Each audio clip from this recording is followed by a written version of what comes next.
Hello दोस्तों, आपका हमारे वृंदा कुंज चैनल में स्वागत है। माँ ब्रह्मचारिणी की पौराणिक कथा। माँ ब्रह्मचारिणी नवदुर्गा का दूसरा रूप है। इनका स्वरूप अत्यंत शांत, सौम्य और तपस्विनी का है। उनके दाहिने हाथ में जप की माला और बाएं हाथ में कमंडल होता है। पौराणिक कथाओं के अनुसार जब माता पार्वती ने भगवान शिव को पति रूप में प्राप्त करने के लिए कठोर तपस्या की, तब वे ब्रह्मचारिणी कहलाईं।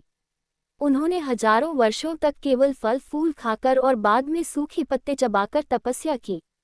अंततः उनकी भक्ति और कठोर तपस्या से प्रसन्न होकर भगवान शिव ने उन्हें पत्नी के रूप में स्वीकार किया। माँ ब्रह्मचारिणी की कथा हमें ये सिखाती है कि संयम, धैर्य और तपस्या के द्वारा जीवन में किसी भी लक्ष्य को प्राप्त किया जा सकता है। माँ चंद्रघंटा की पौराणिक कथा। माँ चंद्रघंटा नवदुर्गा का तीसरा स्वरूप है। इनके मस्तक पर अर्धचंद्र सुशोभित होता है, जिससे इनका नाम चंद्रघंटा पड़ा। इनका वाहन सिंह है और इनके 10 हाथों में अस्त्र शस्त्र होते हैं।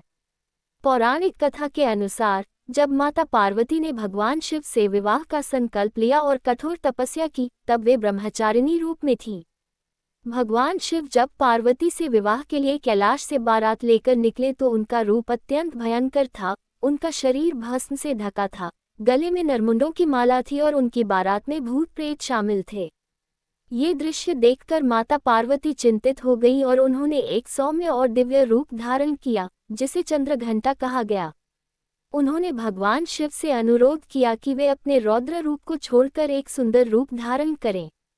शिव जी ने माता की विनती स्वीकार की और विवाह के लिए अपना सुंदर स्वरूप धारण किया।